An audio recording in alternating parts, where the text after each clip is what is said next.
Vamos ler a lição, irmãos? Depois o pastor Marcos estará fazendo a explicação. Lição, então, do dia 25, nós vamos estudar o ministério de evangelista.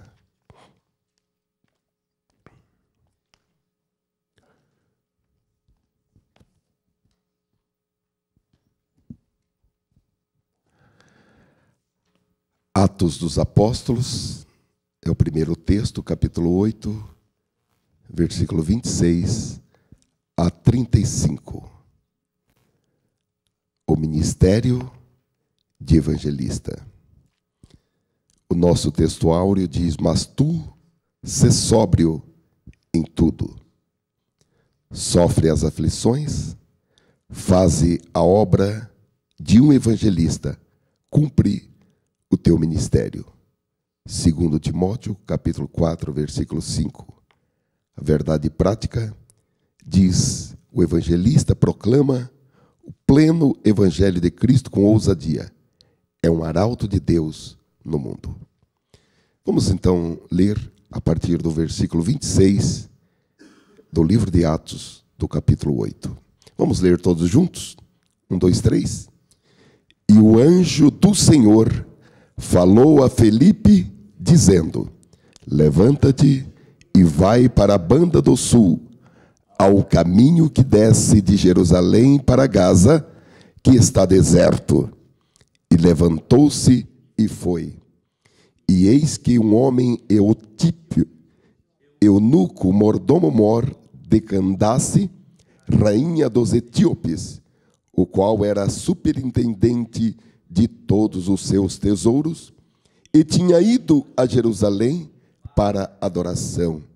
Regressava e, assentado no seu carro, lia o profeta Isaías. E disse o Espírito a Filipe: chega-te e ajunta-te a esse carro. E correndo Filipe, ouviu que lia o profeta Isaías e disse: entendes tu o que lês? E ele disse: como poderei entender se alguém me não ensinar?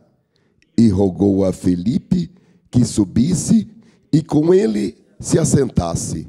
E o lugar da escritura que lia era este: foi levado como a ovelha para o matadouro, e como está mudo o cordeiro diante do que o tosquia, assim não abriu a sua boca. Na sua humilhação foi tirado o seu julgamento, e quem contará a sua geração? Porque a sua vida é tirada da terra. E respondendo o eunuco a Filipe, disse: rogo-te, de quem diz isso o profeta? De si mesmo ou de algum outro? Então Filipe, abrindo a boca e começando nesta escritura, lhe anunciou a Jesus. Agora nós vamos ler apenas o versículo 11, no capítulo 4 de Efésios. Você que está acompanhando pela leitura na sua Bíblia, abra no livro de Efésios, no capítulo 4, versículo 11. 1, 2, 3. E ele mesmo deu uns para apóstolos, e outros para profetas, e outros para evangelistas, e outros para pastores e doutores. Amém. Senhor, abre-nos as Escrituras nesta manhã para o conhecimento, o entendimento, para o ensino e para o aprendizado. Usa, Senhor, o pastor Marcos e todos os demais professores que estão, Senhor, nesta manhã, envolvidos, Senhor, na transmissão da Tua palavra. Ó, Senhor, revela a eles e dá-nos também a revelação. Abre, Senhor, as nossas mentes para o entendimento, para a compreensão, para a memorização, Senhor, das Tuas palavras. Ó, Senhor, eis-nos aqui, voluntariamente nós nos abrimos a esta operação maravilhosa do Espírito Santo. Envia a Tua palavra e cura, Senhor, as enfermidades.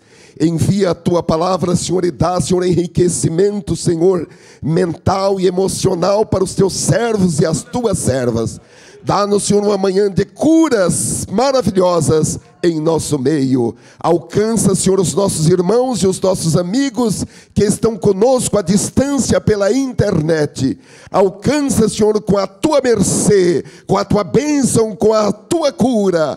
Ó Senhor, realiza esta obra maravilhosa em cada vida, para a glória do nome de Jesus Cristo, para a edificação da Tua igreja, perante, Senhor, esta geração incrédula, em nome de Jesus Cristo. Amém. Glória a Deus. Deus está aqui, irmãos. Queiram tomar os vossos lugares. O anjo do Senhor está aqui. Aleluia. Deus tem grandes revelações para nós nesta manhã. Eu vou, juntamente com a Fabiana, que ela está fazendo o discipulado, e tem sido uma bênção.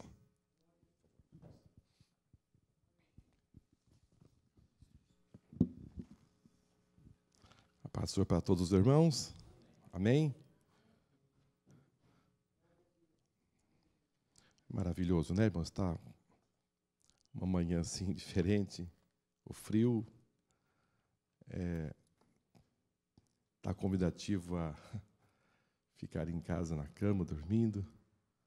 Mas louvamos ao Senhor por todos os irmãos que aqui já chegaram e também saudando todos os nossos alunos da EBD, com a manhã maravilhosa, um domingo que possamos desfrutar das bênçãos do Senhor. Amém? Isso é muito importante. E hoje nós estaremos, como nosso pastor já mencionou, o nosso título, nós vamos para o terceiro ministério, Ministério de Evangelista. Já passamos por 2 ministérios e vamos para o terceiro ministério nesta manhã. O ministério de avançar o reino de Deus. E hoje nós estamos agora levantando as paredes. Levantando as paredes. Os fundamentos foram lançados. Amém? Agora é a hora de começar a levantar as paredes. Então, o ministério de evangelista, biblicamente, não é um ministério de fundamentos, mas é um ministério de crescimento. Você vê a obra crescendo. Às vezes você para na construção, principalmente em construção de edifícios, fica ali meses e vê tanta gente trabalhando, e não se vê nada, tudo escondido. Parece que o povo não... E vê os caminhões chegando e não vê nada. E passa meses. Mas, de repente, depois de um tempo, começa a levantar, e aí é rápido. E o edifício vai sendo levantado com uma rapidez, e hoje ainda é muito mais. Então, só para nós sintonizarmos nesse edifício que Jesus Cristo é a pedra fundamental, nós hoje iremos trabalhar nesse assunto tão importante que é o ministério que o Espírito Santo capacita a igreja com esse ministério de evangelista. É de suma importância que esse ministério esteja atuando na igreja, pois para esse crescimento notável que a igreja precisa, ela precisa deste dom, esse ministério. Agora, esse ministério é uma pessoa, alguém dedicado que recebe, que tem este foco, mas é muito oportuno dizer aos irmãos que ganhar almas para o Senhor Jesus não é para uma pessoa que tem este dom. Olha, não ganho almas para Jesus porque eu não tenho esse dom. E deixa para aquele grupo ali, para aqueles irmãos que têm este dom de ganhar almas, e eu vou ficar mais aqui na retaguarda. Não, irmãos, ganhar almas para Jesus contempla todas as pessoas da igreja. Uma vez que você aceitou Jesus como Salvador, você é um ganhador de almas. Você recebe essa incumbência de ganhar almas para o Senhor Jesus.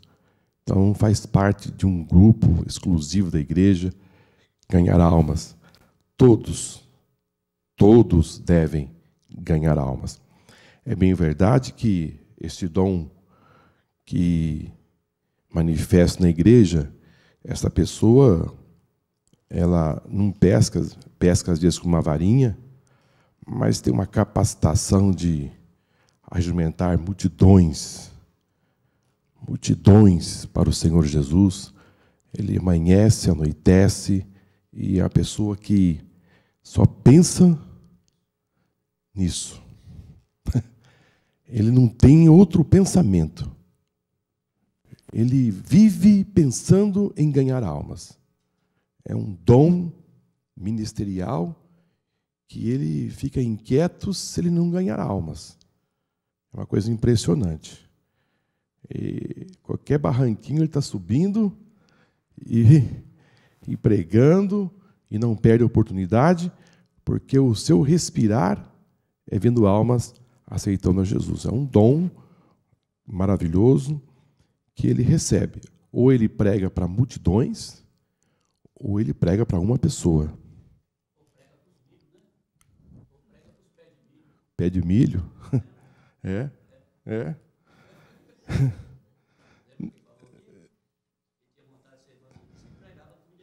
Milharal. Muito bem. E às vezes a pessoa prega para um lugar que não tem ninguém. Eu já vi um testemunho de uma pessoa que pregou no meio de uma roça e não tinha ninguém, mas ele recebeu um chamado. Ele não viu ninguém, mas tinha alguém escondido ali. Ele não viu ninguém. Ele falou: Senhor, o Senhor está mandando eu pregar? Eu vou pregar. E ele foi para um lugar muito estranho, uma mata, e ele pregou para as árvores. Só que tinha uma pessoa escondida ali. E essa pessoa, ele fez o convite, fez tudo. Cantou, pregou, fez o convite, ninguém se manifestou e foi embora. E um dia, Deus permitiu que ele conhecesse essa pessoa que ele pregou ali para as árvores.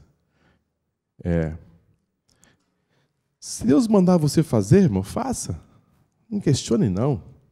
Entrega nas mãos do Senhor e lança teu pão sobre as águas, e depois de muitos dias o acharás. Mas tu sê sóbrio em tudo, sofre as aflições e faze a obra de um evangelista e cumpre o teu ministério. Paulo está aqui pedindo a Timóteo para que ele seja um homem sóbrio. Sóbrio é você não ser embriagado com as coisas desta vida, você não se embriagar com esta vida, mas ele pede para ele ser sóbrio em tudo. Então, irmãos, a vida cristã não é uma vida assim que você deve levar. Não, você deve saber o que você está fazendo, a chamada que Deus lhe deu, e sabendo que essa chamada ela é acompanhada de aflições. Sofre as aflições, faz a obra de um evangelista e cumpre o seu ministério. Há pessoas que acham que ele recebeu uma carteirinha de presbítero, então ele é. Não, ele é se ele estiver fazendo. E há pessoas que não têm nenhum título, nada, e faz a obra do Senhor. Só está esperando a confirmação da igreja, mas ele já faz a obra. Então, o trabalho vem antes do reconhecimento. Há pessoas que querem receber primeiro o título para depois fazer. Não, você deve primeiro fazer, para depois ser reconhecido. Então, aqui Paulo chama a atenção de Timóteo. Timóteo, você precisa fazer esta obra. Em outras palavras, Paulo disse, desperta o dom que há em ti. É possível a pessoa receber um dom e esse dom ficar adormecido e não realizar a obra. Então, é necessário que da nossa parte tenha uma disposição para fazer. Você querer, você desejar fazer a obra do Senhor, e as circunstâncias vêm para tentar inibir, frear, fazer você parar. Mas você deve reagir, você deve se despertar e entender que você tem uma chamada ministerial e fazer a obra do Senhor. O evangelista proclama o pleno evangelho de Cristo com ousadia, é um arauto de Deus neste mundo. E o nosso texto bíblico aqui mencionado nos fala desse evangelista, por nome Filipe. Esse evangelista fazia parte daquele grupo dos 7. Dos 7. Não nos apartaremos da palavra e nem da oração, disse Pedro. Vamos levantar homens que sejam cheios do Espírito Santo para fazer esse trabalho que havia ali uma certa acaloração de problemas na igreja, na questão de servir à mesa, os gregos discutindo com os judeus a respeito dos necessitados. E Pedro tomou a palavra e disse, nós não iremos fazer esse trabalho, nós vamos levantar homens para fazer e que sejam cheios do Espírito Santo. E junto com esse grupo veio esse aqui, Filipe. Ele se levantou no meio daqueles 7 e permaneceu ali em Jerusalém fazendo esse trabalho. Mas quando Saulo levantou aquela perseguição implacável, ele saiu de Jerusalém e foi para Samaria. E em Samaria, Filipe começou a ministrar a palavra e fazer a obra do Senhor ali em Samaria. A perseguição estava muito grande ali em Jerusalém. Então ele se muda para Samaria e vai pregar a palavra. E quando ele vai pregar a palavra do Senhor é confirmada. Os paralíticos estavam andando. As pessoas ouviam e viam o que Deus fazia através de Filipe. As multidões se levantavam e era unânime. E ele ali bradava, os paralíticos eram curados. A coisa foi tremenda em Samaria. Uma cidade rejeitada pelos judeus, agora amada por Filipe, e as pessoas vinham para o Senhor Jesus. Como o irmão já conhece bem esta história, ele foi convidado pelo Espírito Santo para sair de Samaria e ir para a banda do sul, caminho que desce de Jerusalém para Gaza. O Espírito Santo deu os detalhes, porque a coisa precisava correr contra o tempo. Porque alguém vem vindo, e você está num outro ponto. Você tem que fazer aquela interpretação de encontro. Você tem 2 velocidades se movendo. Então, eu creio que o Espírito Santo calculou exatamente a velocidade de Filipe e a velocidade do carro. Porque eles tinham que vir e se encontrar. Impressionante, né, irmão? E quando o Filipe chegou, o carro estava chegando. E ele logo perguntou para ele, você está entendendo o que você está lendo? Agora, este homem aqui, irmãos, era um eunuco, e dá-se a entender que era um homem que tinha muita posse financeira. Porque nessa época, ter esse livro em mãos não era para qualquer um. Você ter um livro no seu carro, lendo a Bíblia, esse livro, o pergaminho não estava acessível a qualquer pessoa. Mas esse eunuco, ele era superintendente de todos os seus tesouros e tinha ido a Jerusalém. Tesouro da rainha dos etíopes, mordomo-mor de Candace. Candace era um título honorífico que essa mulher tinha recebido, e ele foi a Jerusalém para um momento de adoração.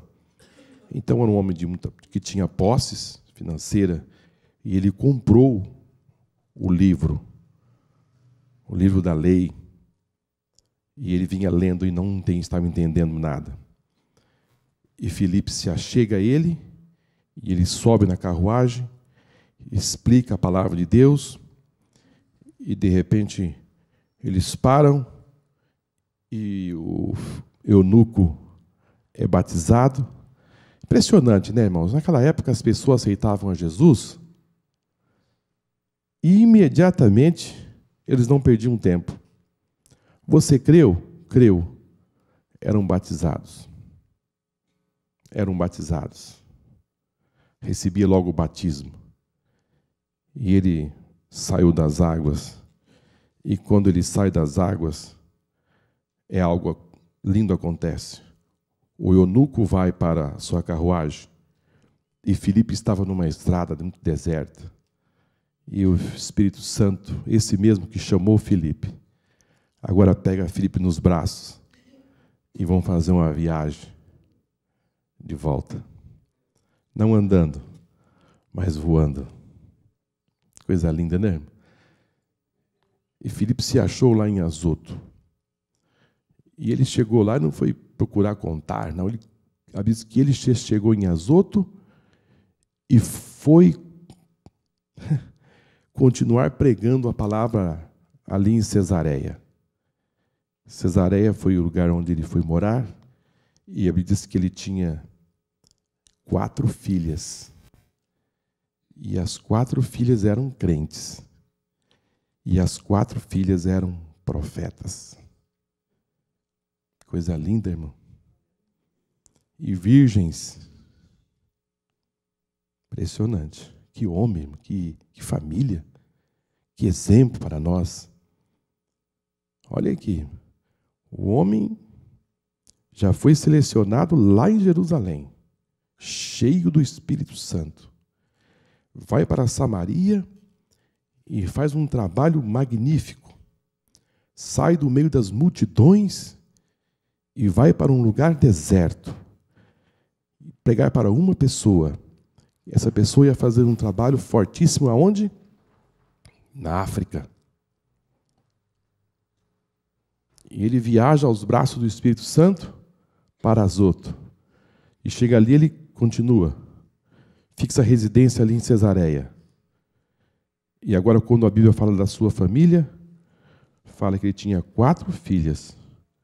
E as suas filhas profetizavam. Está registrado em Atos capítulo 21.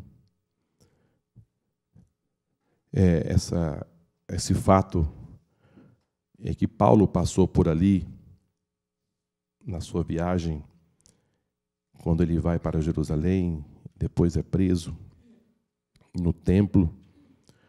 Diz assim: no dia seguinte, partindo dali Paulo, e nós que com ele estávamos, chegamos a Cesareia, e entrando em casa de Filipe, o evangelista, que era um dos 7, ficamos com ele.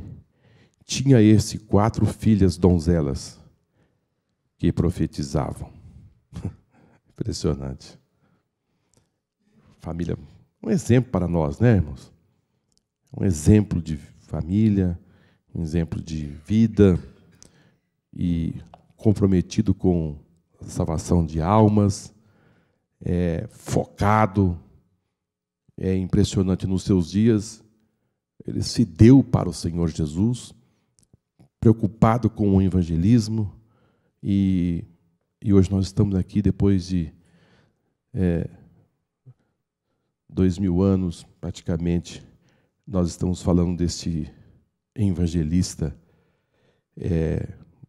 magnífico, que nos traz grande exemplo de vida, de família e de ministério. Mas vamos para a nossa introdução.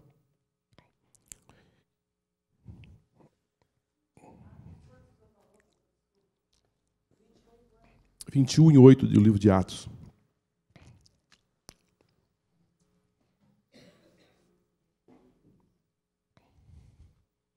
8 e 9. O ministério de evangelista é dado por Deus, à igreja como um dom valioso.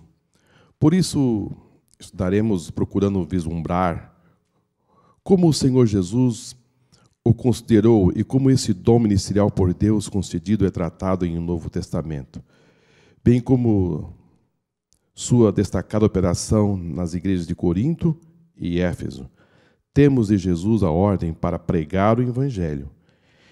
Em sua multiforme sabedoria de Deus, dispõe para a igreja o poder necessário para proclamar o Evangelho com ousadia. Então, como disse aos irmãos, este ministério é dado por Jesus.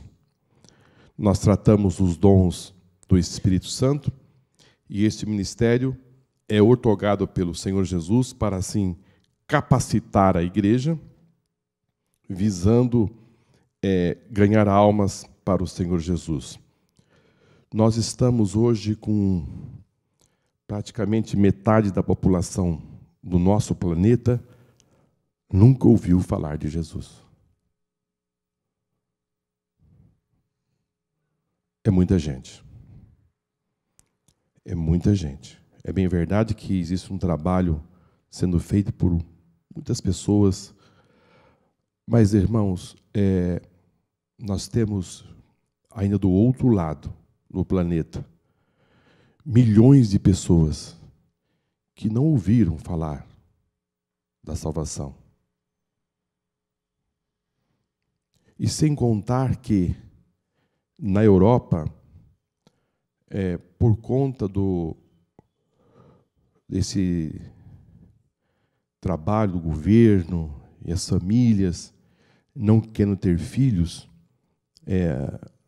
o velho continente está se dizimando, um país de velhos, poucas crianças nascem e os muçulmanos estão invadindo aquele continente e eles não sabem, agora estão adotando ter muitos filhos e eles estão com o foco de dominar aquele continente e ser dominado pelo islamismo.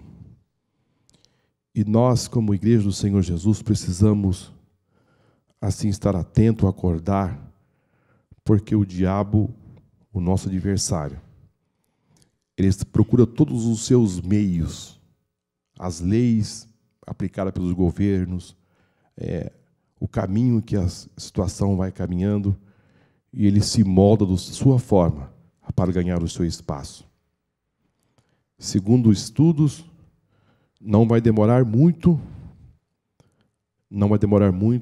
isso fala em décadas, para que o continente europeu seja totalmente dominado pelos muçulmanos. Sem contar que as igrejas, as grandes igrejas na Europa, se transformaram em museus, em restaurantes, cinemas e assim sucessivamente. Se fala mais ou menos em torno de 300 igrejas que se fecharam nos últimos tempos. Grandes igrejas, não igrejinhas pequenas.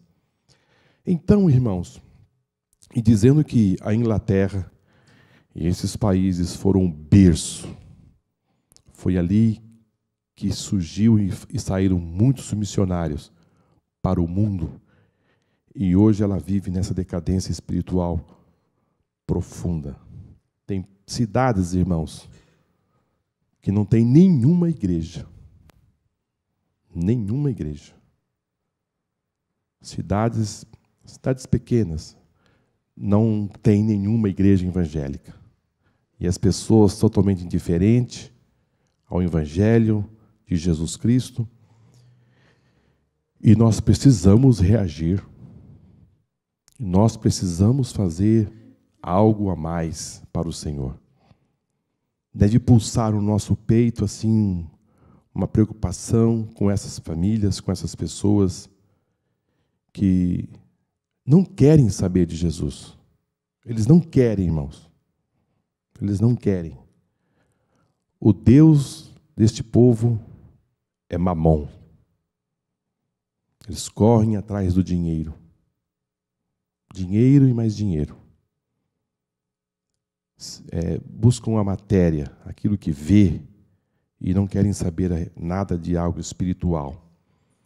Porém, irmãos, quando Deus pediu para que Jonas pregasse em Nínive, não foi porque aquela nação tinha alguma coisa de bom. Vai lá porque tem... Não, a nação Nínive, o povo era mau. O povo era terrível, sanguinários. Mas Deus tinha um plano com esse povo, de salvar. Então pensar que eles não querem saber de Deus, eles não querem saber de nada, então deixa. Não é assim que Deus enxerga. Eles não querem, mas o que nós vamos fazer para mudar essa história? Quem falou orar? Vamos orar. Mas vamos também pensar em algo, o que fazer. O que fazer? Diga, Senhor, eu preciso fazer algo para essa nação, para esse continente. O que eu posso fazer? Usa-me, Senhor, nas tuas mãos. Aqui na minha revista, né? Não sei se os irmãos também têm, nós temos aqui John Wesley. Ele foi fundador da Igreja Metodista. Ele tinha 37 anos quando começou a viajar a pregar na Inglaterra. Além de se esmerar-se na fé, através dos estudos da Escritura, ele, juntamente com o seu irmão Charles Wesley, dirigia-se às prisões para levar a mensagem de salvação aos presos, bem como aos trabalhadores e a outras pessoas da cidade.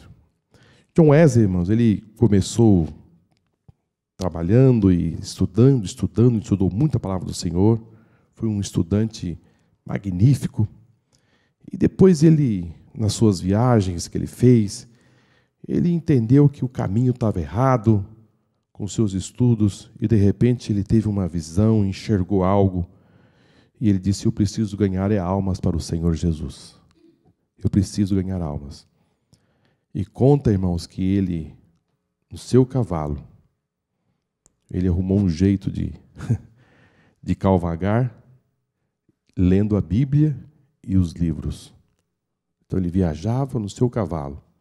Ele lia, ele estudava a palavra e evangelizava. E a quantidade de quilômetros que ele rodou com o seu cavalo se deu algumas voltas na terra.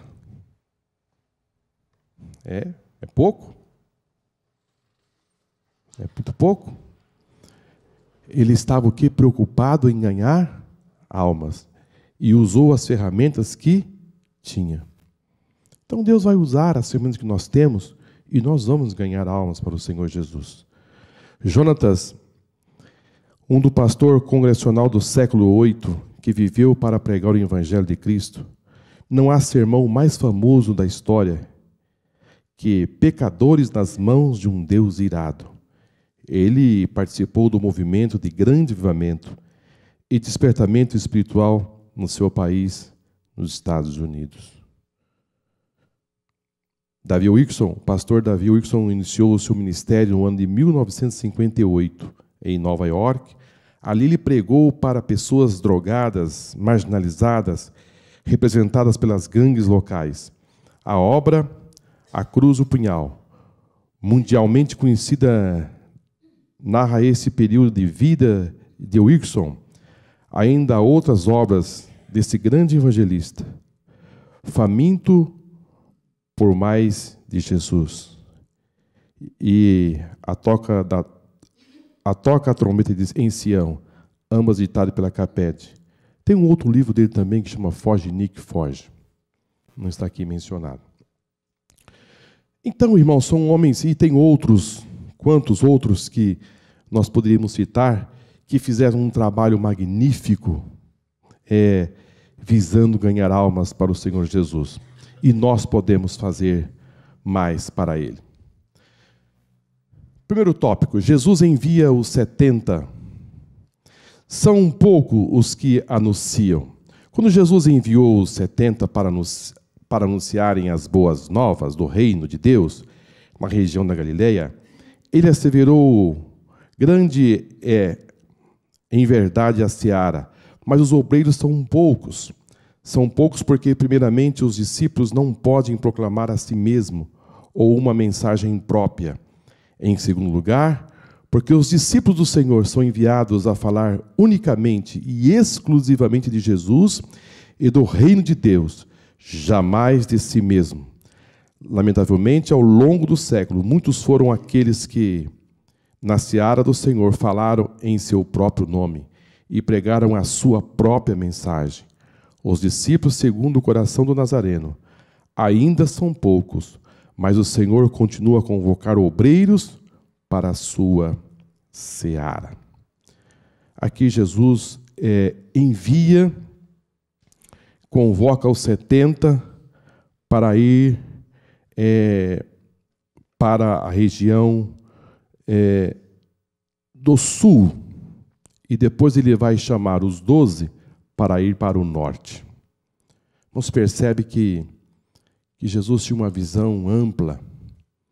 Ele envia um grupo para o sul e depois, no final, ele manda outro grupo para o norte. Era uma visão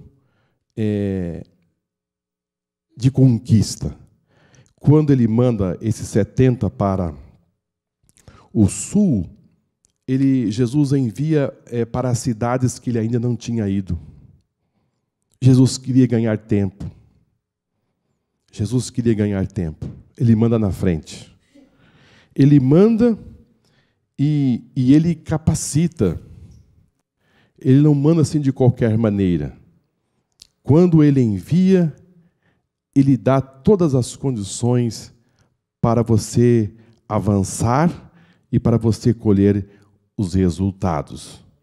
E ele não manda sozinho. Ele mandou 35 pares, 70. Disse: vocês vão entrar nas cidades, vocês vão entrar nas aldeias e vocês vão ali realizar ali a minha obra. É impressionante, irmãos, como assim a aplicação, a forma pedagógica de como Jesus trabalha e como ele realmente faz um trabalho tremendo. E esses homens eles foram e fizeram um trabalho assim tão magnífico, de superioridade. O crente precisa assim, entender que o seu trabalho é um trabalho superior. É um trabalho que tem o domínio da situação. Eles enxergaram o seguinte: os demônios são expulsos. Os paralíticos passam a andar. Os cegos passam a ver.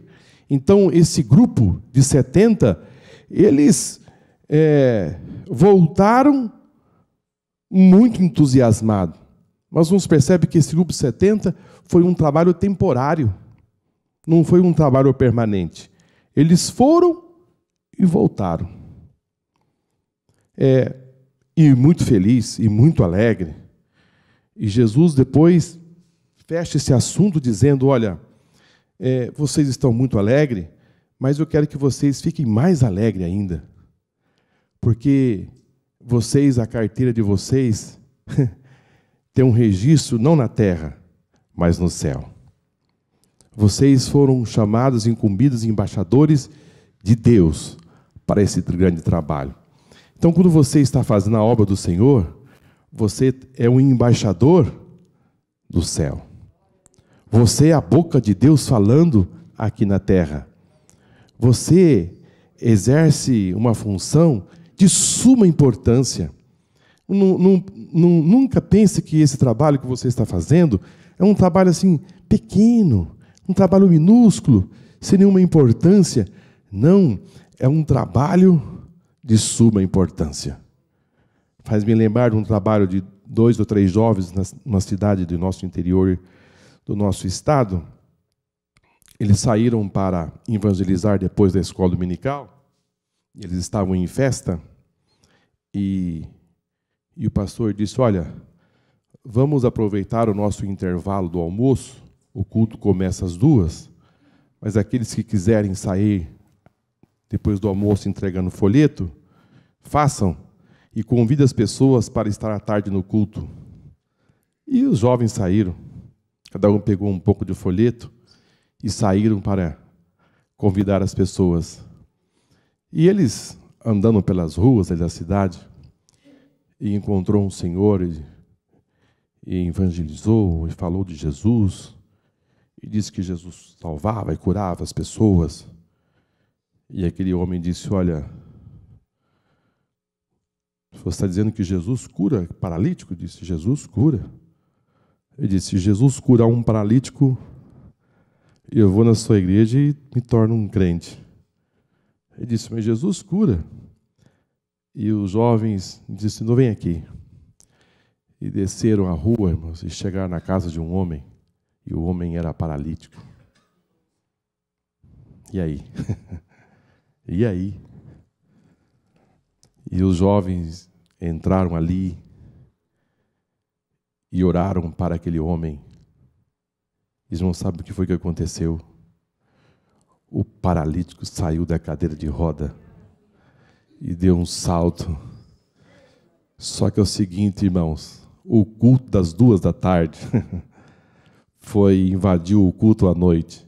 E o paralítico, o ex-paralítico, lá no templo, andando, saltando, e foi o que Deus fez para a salvação de muitas almas. Esta é a missão do evangelista. Esta é a missão da igreja. A Bíblia diz que Filipe era um evangelista. E os sinais seguiam. As pessoas eram salvas, mas também as pessoas eram curadas. As pessoas eram libertas dos espíritos imundos. Quando Jesus manda os 70, ele manda, só que ele disse, olha, vocês vão realizar uma obra. Vocês vão entrar nas aldeias, na cidade, e algo vai acontecer. Não vai ficar igual. O ambiente vai alterar. O quadro será diferente. As vidas serão transformadas. Então, irmãos, o que mudou? O que mudou? Mudou, irmãos, é que nós precisamos se aproximar mais do fogo. Essa é a realidade. Nós precisamos se aproximar mais. Porque quando você se aproximar mais do fogo, o que vai acontecer? As pessoas que estão presas, aprisionadas por esse espírito imundo, vão soltar essas pessoas. E essas pessoas serão libertas por Jesus Cristo. Essas pessoas serão transformadas. Essas pessoas serão salvas, são curadas. O que nós estamos precisando é ter essa intimidade que Filipe tinha. Sai daqui, Filipe. Sai daqui. Mas eu vou para onde? Você vai lá para uma estrada que está deserta, que vai de Jerusalém para Gaza. Pensa bem, irmão. Filipe aqui não fala que Filipe questionou. O Espírito Santo, está tão bom aqui. Tantas pessoas sendo curadas aqui. Quanta coisa está sendo feita. O que eu vou fazer num deserto?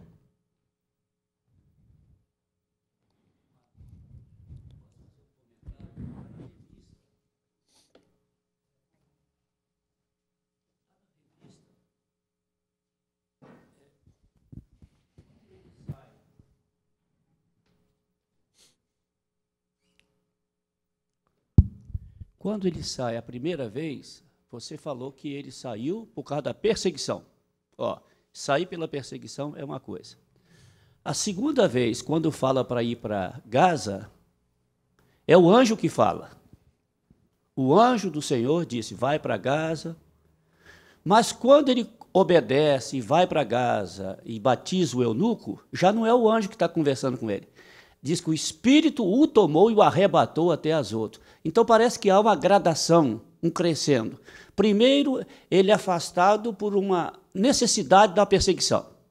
Depois é o anjo que fala com ele. Agora é o próprio Espírito que o toma. Então, cada vez ele está mais perto de Deus.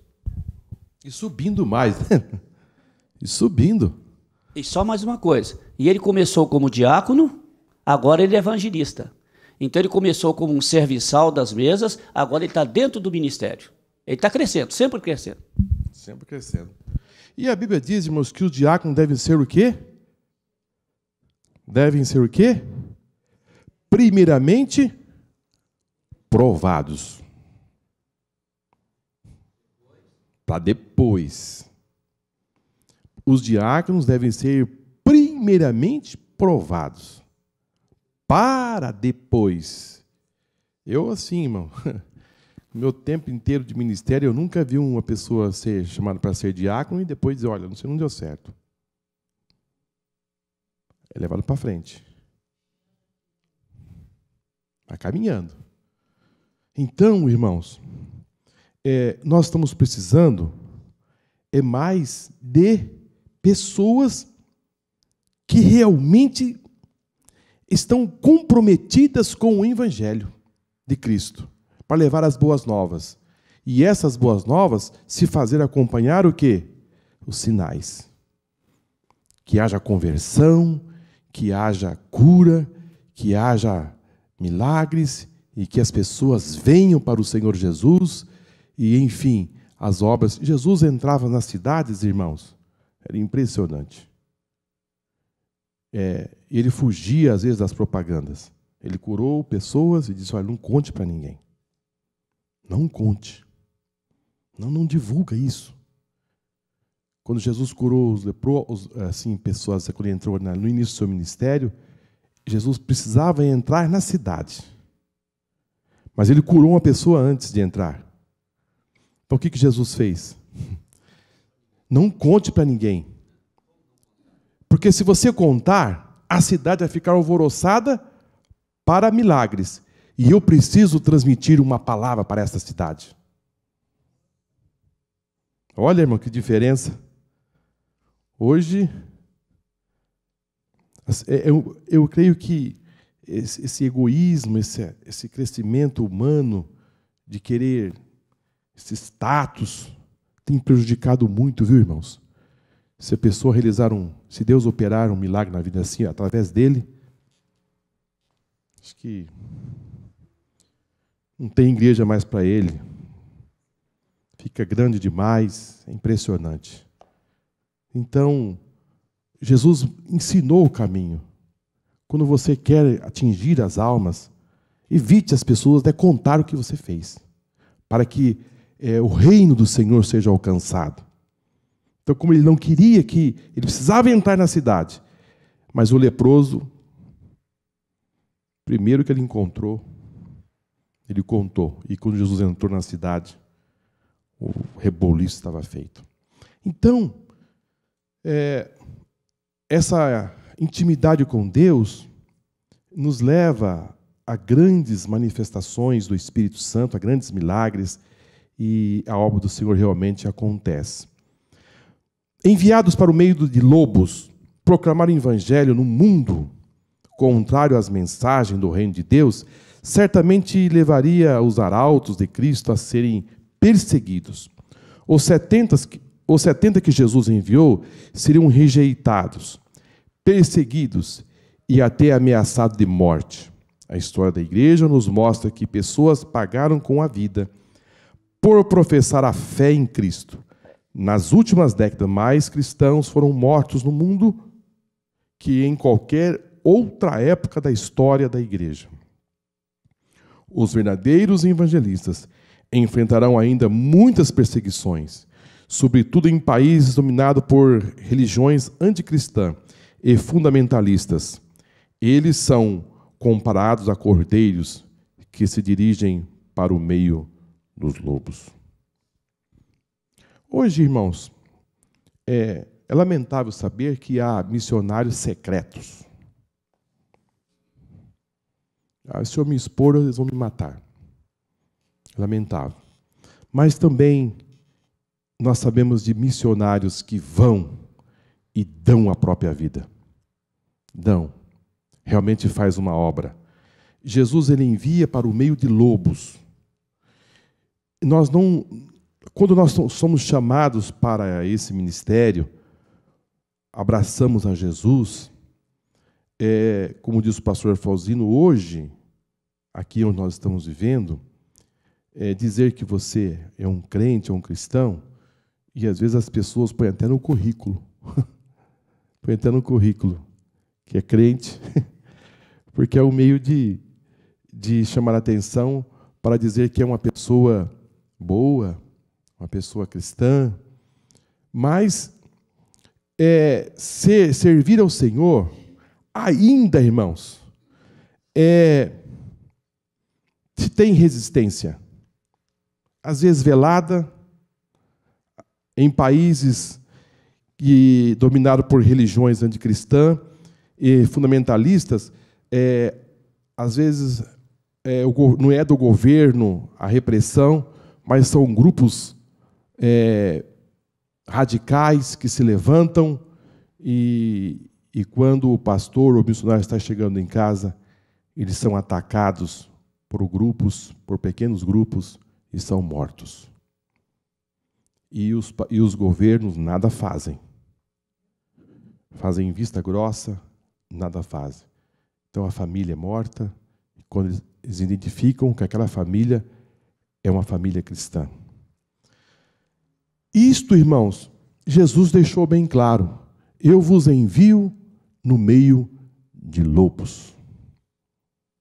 E ele disse: olha, isto que está acontecendo comigo, aconteceu com os profetas que vieram antes de mim, e vão fazer comigo, e irão fazer com vocês também. O reino das trevas, irmãos, diz que o mundo jaz no maligno. O diabo é um opositor ao reino de Deus. Então, quando o mundo lhe abraça, te mostra assim carinho, você pode ter certeza de uma coisa, que tem uma alma escondida ali. Ele vai te pegar. São lobos, vestidos de ovelhas. Jesus disse que eles são lobos. Não tem nada de afável ali, não, irmãos. Nós temos que estar muito alerta aqui neste mundo, e a nossa missão é ganhar eles para o Senhor Jesus. E Jesus disse: olha, esses lobos vão lhe atacar. Vocês serão hostilizados, vocês serão perseguidos. E quantos dos nossos irmãos foram mortos? E aqui fala que nas últimas décadas, mais cristãos foram mortos no mundo que em qualquer tempo de outra história. Recentemente nós recebemos aqui nos nossos meios de comunicação de pais missionários que foram assassinados diante dos filhos. E rodou pela internet, os meios de comunicação, e foi impressionante. Impressionante. Mas, irmãos, quanto mais o diabo tenta frear, mais a fogueira se acende. Mais almas estão sendo salvas.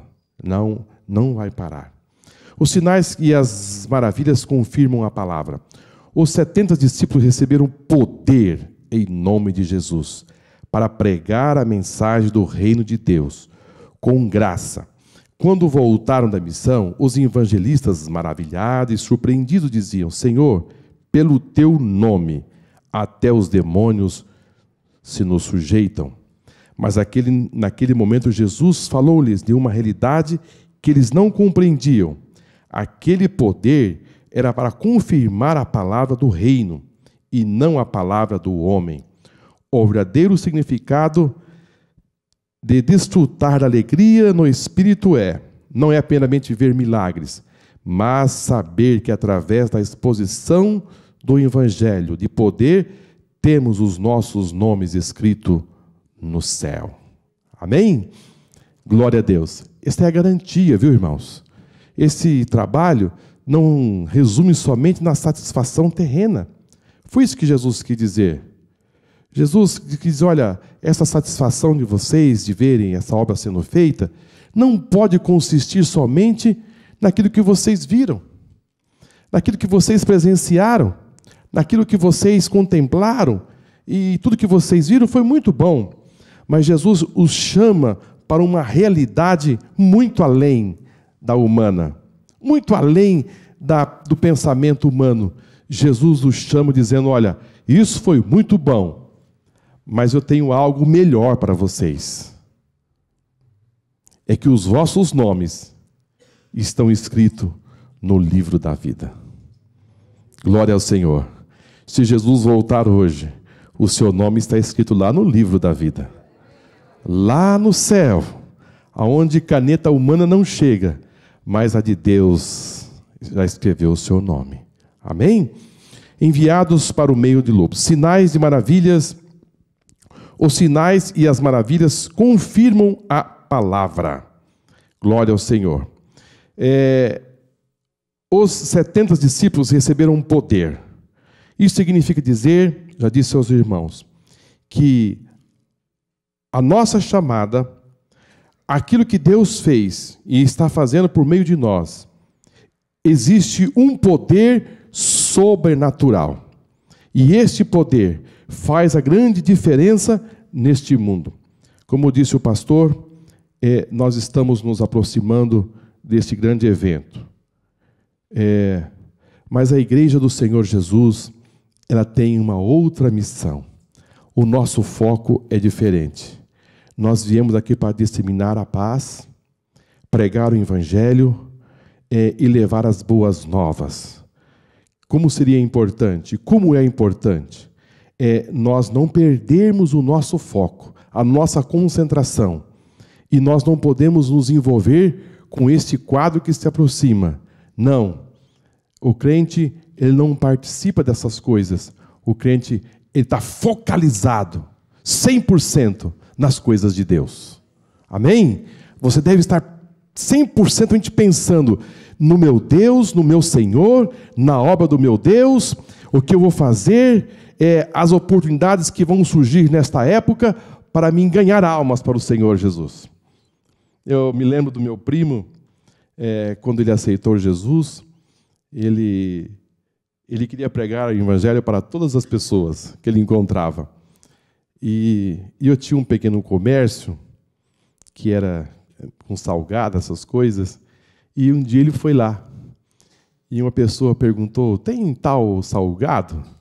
E eu disse assim, acabou, só se fritar. E ele disse, acabou o salgado, mas não acabou Jesus. Você quer aceitar Jesus como Salvador? O homem ficou assustado, não estava entendendo nada. Sabe o que é isso, irmãos? Está focado, está concentrado, está pensando. O que Jesus fez na sua vida, ele queria arrastar as demais pessoas, ele queria trazer essas pessoas para Jesus. Esse primeiro amor, ele não pode perder, ele não pode se apagar. Você deve entrar no carro, entrar no ônibus, viajar, e sempre pensando, essa pessoa é cristã? Essa pessoa já aceitou Jesus como Salvador? Qual é a oportunidade que como eu vou conseguir falar de Jesus? Existe sempre alguns meios, né? Jesus trazia sempre assim alguma oportunidade, como ele fez ali com aquela mulher samaritana, e ele mandou os discípulos disseram que ia buscar alimento na cidade, e Jesus já chegou àquele poço, e para começar uma conversa, Jesus não foi logo dizendo, vai lá, chama o teu marido. Não. Jesus não chegou dizendo, eu sou judeu, eu sou filho de Deus. Não. Jesus disse, mulher, dai-me de beber. Eu estou com sede. Eu quero um copo d'água. E o irmão conhece bem a história. Depois de alguns minutos, a mulher entra como uma verdadeira missionária na cidade e traz a cidade até o poço. E depois a multidão começou a dizer, mulher, agora Não é porque você contou, não é porque você disse, mas nós temos visto e ouvido que Ele é o Cristo, o Filho do Deus vivo. Nos percebe que começou como não um copo d'água. Então, esse negócio de tá calor, hoje tá calor, tá frio. Aí você começa, mas Jesus quis assim, e o Espírito Santo vai lhe trazendo um meio de você levar. E, irmãos, quando você começar a falar mais de Jesus, você vai aquecendo as turbinas e você vai tomando gosto, porque esse negócio adormece, mas também acorda. Paulo diz, desperta o dom que há em ti. Então significa dizer que ele pode ir adormecendo à medida que você vai parando. Mas quando você vai injetando combustível e vai falando, você quer falar mais. E vou dizer, depois que você volta de uma missão, você chega em casa renovado. Você chega em casa cheio de vida, cheio de satisfação. Por quê? Porque você foi fazer uma obra para o reino de Deus. E a palavra de Deus diz, quão formosos são os pés daqueles que anunciam as boas novas. Quão formosos são os pés. Porque Deus cuida até dos seus pés. Deus cuida até dos seus pés. Eles não vão inchar. Não, você vai se renovar. Você vai, ao deitar, você vai... Eu estava dizendo para a Leonilda esses dias que parece que eu perdi o foco. Na minha chamada, quando jovem, eu de domingo à tarde não tinha esse negócio de descansar, não. Para mim, se eu fosse deitar à tarde, parece que alguma coisa estava errada. Eu tinha que evangelizar. Eu tinha que sair de casa, fazer alguma coisa. E nós pegamos um grupo de jovens, ali no Jardim Aurélia, e disse, vamos evangelizar esse bairro, rua por rua. E vamos começar já pela rua atrás da igreja. Então tinha uma pracinha, viramos a primeira rua, e eu lembro que eu colocava meu terninho, ficava tudo elegante. A gente põe um terninho, fica tão diferente, né? E minha biblinha na mão, e eu, com muito orgulho, viu, irmãos? A gente fazia aquilo com muito orgulho, com muita satisfação, e eu batia a palma, e as pessoas saíam. E eu dizia sempre a mesma coisa. Nós somos crentes da Igreja Evangélica Assembleia de Deus, e nós queríamos fazer uma oração por vocês. Só isso, irmão. E as pessoas disseram, entra aqui, vem fazer uma oração. E nós entrávamos nas casas. Raramente as casas fechavam as portas. Raramente, muito difícil. E nós entrávamos nas salas e liam uma passagem bíblica, a gente revezava. Uma hora era o João, outra hora o Paulo, e um orava e o outro lia a Bíblia. Na outra casa, o que lia a Bíblia orava. A gente se revezando assim. Rua. Me lembro que entramos em uma casa, isso marcou muito. Quando nós batemos palma, a mulher disse, não, entra aqui. E quando nós entramos na sala, a mulher disse, vocês podem orar pela minha mãe, que está lá no quarto fundo. E era uma edícula. E nós entramos dentro da casa. E fomos lá na edícula. E a mulher disse, olha, minha mãe está com câncer. Como eu queria que vocês fizessem essa oração. Deus mandou vocês aqui. E nós oramos para aquela mulher.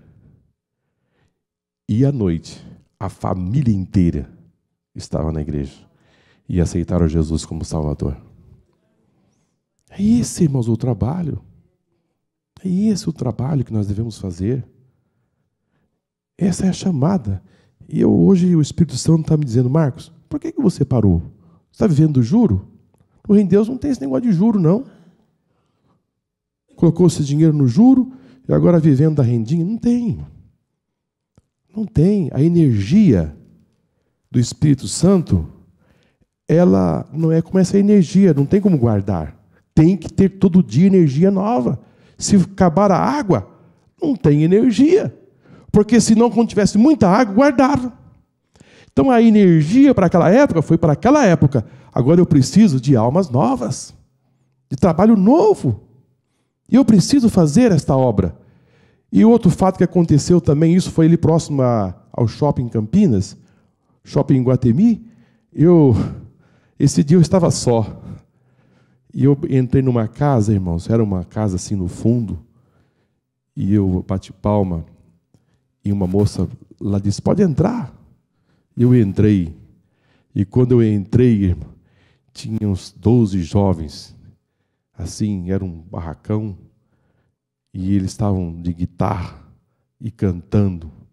Eu disse, meu Deus, o que eu vou fazer aqui agora? E eu parei ali na porta e eles baixaram os instrumentos. E eu li a Bíblia, fiz uma oração por eles. E eles agradeceram, fizeram assim com a mão. E eu fechei a porta e fui embora. Eu não sei, irmãos, o que foi que aconteceu. De repente, muitos daqueles jovens que estavam ali, hoje, são salvos. São salvos, nós não sabemos. Mas Deus precisa de alguém que vá para Samaria. Deus precisa de alguém que vá para a estrada deserta. Deus precisa de você para voltar para Cesareia, para assim fazer a obra do Senhor. Irmã Ana.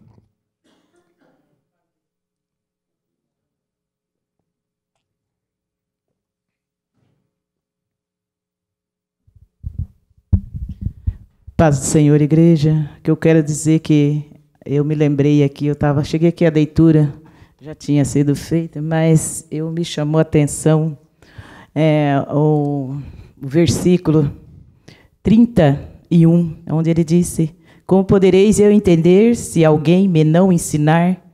E rogou Filipe que soubesse com ele se assentasse. Eu me sinto assim hoje, me lembrando há 9 anos atrás, que isso aconteceu comigo. Eu não sabia. Chegar aqui, me ensinaram como aprender e estão ensinando. Eu agradeço a Deus porque esses irmãos dessa igreja, pastores, presbíteros, a todos que aqui me receberam de bom grado, de boa fé, me ensinaram, estão me ensinando a palavra, como diz o pastor, me injetando sempre a força da fé para que eu continue. Então, eu cheguei aqui realmente sem nada saber. Eu vivia num deserto, não assim de 100 pessoas, um deserto dentro de mim. E se eu tivesse me afastado desses bancos e achando que lá fora eu aprender muito mais de Jesus, engana-se quem pensa assim. Eu digo por mim, irmãos, não saia da presença de Deus e da presença daqueles que querem ensinar a palavra. Eu sou uma pessoa totalmente diferente, muito mais feliz. Creio muito mais no que eu aprendi aqui durante 9 anos do que o que eu aprendi 53 anos lá fora. Eu louvo a Deus, eu agradeço a Deus pelos irmãos dessa igreja que nunca me deixaram cair. Até hoje, nas minhas dificuldades, nos meus pensamentos, que às vezes eu falo, meu Deus, acho que não vou suportar. Então eu chego aqui, falo, irmãos, eu preciso de oração. Eu preciso que os irmãos me ajudem em oração. Eu preciso que me ensine mais da palavra de Deus, porque eu ainda estou vendo coisas que estão me assustando. Então, eles me fazem levantar os meus olhos e acreditar, Senhor, Tu podes. E sei, igreja, que vocês têm muito a levar aí fora para os irmãos. Eu sei que tem muitas pessoas como eu, vendo agora no meu trabalho, desse bazar ambulante, que a gente vai a lugares, a bairros. Irmãos, vocês não fazem a ideia, como o pastor diz, quão necessitados estão aqueles que estão distante da palavra, mas eles dão oportunidade da gente falar de Jesus para eles. Não. Eles chegam até a nós e começam a falar do seu sofrimento e a gente se reflete naquele sofrimento que a gente também viveu e agora está fortalecido para dizer, Jesus te ama, creia e Ele tudo fará. Ele muda a sua vida, porque Ele mudou a minha. E eu creio em nome de Jesus. Amém. Amém, mano. Irmãos, a nossa hora já deu. Passa muito rápido, né, irmãos? Muito rápido. Alcance da grande comissão. A ordem dada por Jesus aos seus discípulos após a sua ressurreição foi: ide, ensinai todas as nações. Aqui, irmãos, é uma ordem, não é uma sugestão. Não é uma ordem imperativa. Ide. É Ele mandando você fazer. É uma ordem dele. Ide. Ensinai todas as nações, batizando-as em nome do Pai, do Filho e do Espírito Santo. Aí depois, irmãos, eu estava aqui pensando desse ponto e vírgula aqui, que diz assim, ensinando-as a guardar. A obra não é simplesmente você evangelizar, mas também tem um trabalho a mais que devemos fazer, porque senão a perca é muito grande. Você deve ir e ensinar todas as nações, você deve batizar em nome do Pai, do Filho e do Espírito Santo, e depois disse, ensinando-as a guardar todas as coisas que eu vos tenho mandado. Ou seja, você deve fechar o pacote. Você não deve soltar. Já fiz a minha parte. Jesus manda você fazer um trabalho muito diferenciado. Você deve ensinar, você deve pregar, batizar, mas também você deve ensinar essas pessoas a guardar as palavras do Senhor. Eu penso que você continuar falando, continuar trabalhando nessas pessoas, porque as aves de rapinas vão chegar e vão roubar aquela ovelhinha, aquela pessoa que você evangelizou, aquela vizinha, aquela amiga, aquele colega. Ou seja, é necessário, pastor Luciano, um trabalho concentrado para manter essas pessoas. Olha, você precisa guardar isto. Você precisa. É necessário, irmãos, um foco muito grande. É um trabalho que eu penso que deve ser muito bem diferenciado. Porque Jesus, ele enfatizou, irmãos, um trabalho assim, fechado. Vocês vão ensinar, vocês vão batizar em nome do Pai, do Filho e do Espírito Santo, mas vocês precisam ensinar essas pessoas a manter-se, porque senão elas vão se perder. A grande comissão, fica aqui, irmãos, esta palavra, hoje, nesta manhã, para essa igreja e para os nossos internautas. O nosso trabalho vai além de só pregar. O nosso trabalho é fazer um trabalho de acompanhamento das pessoas que aceitam a Jesus. Um trabalho muito forte. Pense nisso. Pense nisso. O mundo está dividido em dois grupos. O que crê e o que não crê. O que crer e for batizado será salvo. Mas o que não crê está condenado. Eu penso que tem mais um grupo. O grupo que ouve e aceita. O grupo que ouve e não aceita. E o grupo que nunca ouviu.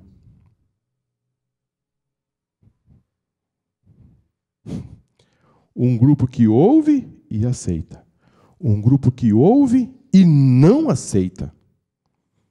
E um grupo que nunca ouviu.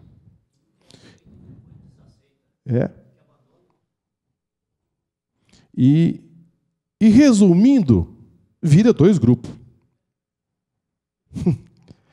Vamos estudar naquele colégio o contido e o não contido, contém e não contém, dentro de um grupo universo, vira dois grupos no final, perdido e salvo.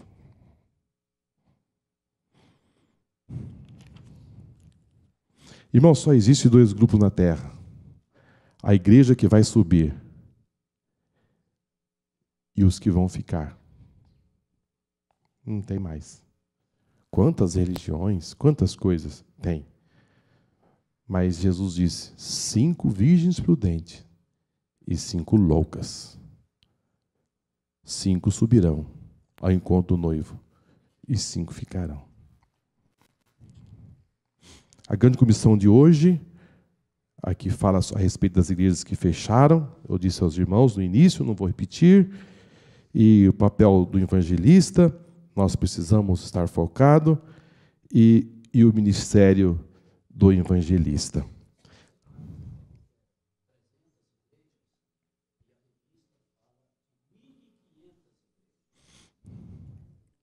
340 igrejas fecharam as portas em Portugal, quase 300 na Holanda, e a Inglaterra são de todo o continente, né? 1.500 em todo o continente europeu, do que se pensa. A estatística negativa, irmãos, é tremenda. Isso machuca, dói muito, é terrível. Vamos para a nossa conclusão, irmãos. O dom ministerial do evangelista é concedido por Deus a algumas pessoas conforme o propósito do Espírito Santo, para o fortalecimento e a edificação das igrejas locais. Isto, porém, não significa desobrigar os crentes individualmente do labor, da evangelização. Todo seguidor de Cristo, isto é, todo aquele que se acha discípulo de Jesus, tem a sua caminhada cristã e firme compromisso de propagar a mensagem do Evangelho. É desse compromisso. Não pode se apartar um único milímetro que Deus levante mais evangelistas para a sua grande seara. Que Deus possa, irmãos, nesta manhã, nos dar assim, uma visão muito diferenciada a respeito desse assunto de ganhar almas para o Senhor, de fazer esse trabalho crescer, desenvolver e tomar uma dimensão. E Salomão, no final dos seus dias, ele disse: quem é sábio é aquele que ganha almas. Quem é sábio é aquele que ganha almas. Então, você pode ganhar uma alma. Nós temos aqui ainda, nós estamos no meio de maio, até dezembro, faltam quantos meses? 7 meses? Será que em 7 meses você ganha uma alma? Uma em 7 meses? Fazer um trabalho e dizer: Senhor, eu vou ganhar uma alma ainda em 2014. Vou ganhar uma alma. Esses dias a Leonilda estava dizendo: meu Deus, eu não ganho nenhuma alma. E ela estava preocupada. E depois ela ficou sabendo que 2 pessoas que passou em casa e hoje são crentes, estão servindo ao Senhor Jesus em outra igreja, e tirou a santa de casa, tirou as imagens, e dá assim, uma satisfação muito grande, não dá, irmão? Quando você vê alguém que vem para o Senhor Jesus, através de você estar ali como uma formiguinha, trabalhando, e de repente alguém mandou uma mensagem: agora eu sirvo ao Senhor. E ainda pregando para ela ainda. É assim, a pessoa se converte, mas já vem com um trabalho e já incentivando ela a fazer a obra do Senhor. É impressionante. Você pode fazer. Você pode ganhar uma alma. Você pode fazer um trabalho para o Senhor Jesus. Você acredita nessas palavras? Que você pode ganhar uma alma para o Senhor Jesus? Mas se você ganhar em 2 meses uma, olha, você pode ganhar mais uma. Você pode chegar no final do ano e dizer assim: olha, eu tenho uma bênção para contar. Eu ganhei tantas almas para o Senhor Jesus. E você vai ser um ganhador de alma implacável. Amém? Irmãos, vamos louvar o Senhor e vamos ofertar. Eu posso dar um testemunho bem rápido? Sim, irmã. Sal da igreja com a paz do Senhor. O pastor estava falando sobre ser chamado. Diácono, presbítero. Então, Natanael, a gente está aqui há 35 anos. E desde o pastor Miguel, que ele já é cooperador. É diácono, né? E a gente é feliz que até hoje ele é. Não chegou a presbítero nem a pastor. porque ele tem um chamado maravilhoso. Ó, pastor, aconteceu um testemunho aqui, então eu me apeguei com isso. Falei, não, o cargo dele é diácono. Veio um missionário pregar aqui, inclusive ele se perdeu, não achava a igreja. Ele chegou até atrasado. E aí, o pastor Fraudelino estava aqui de pouco. Aí ele chegou, falou a situação, porque ele se perdeu e tudo. Aí, depois ele falou, gente, eu estou atrasado 20 minutos, mas antes que eu entrego a palavra, eu tenho uma mensagem para entregar. Tem alguém aqui que chama Natanael. O Natanael é quietinho, né? Ele na porta ficou quietinho. E ele ficou insistindo. Mas não tem ninguém que chama Natanael? E ele quieto.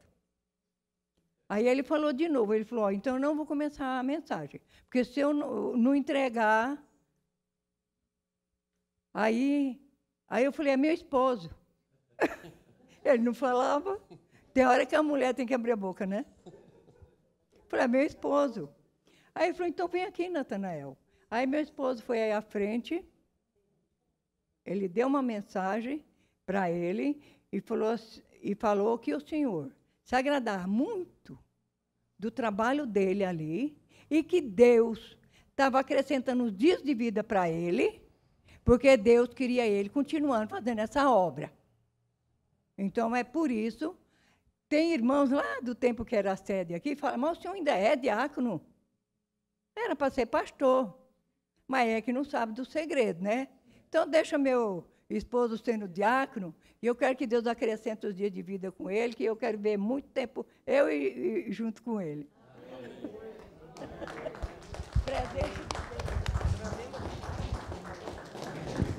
Glória a Deus. Vai entrar no céu, irmãos, os lavados e remidos pelo sangue de Jesus. É muito bom você receber algo, aquele que deseja esse episcopado, grande obra deseja. É maravilhoso.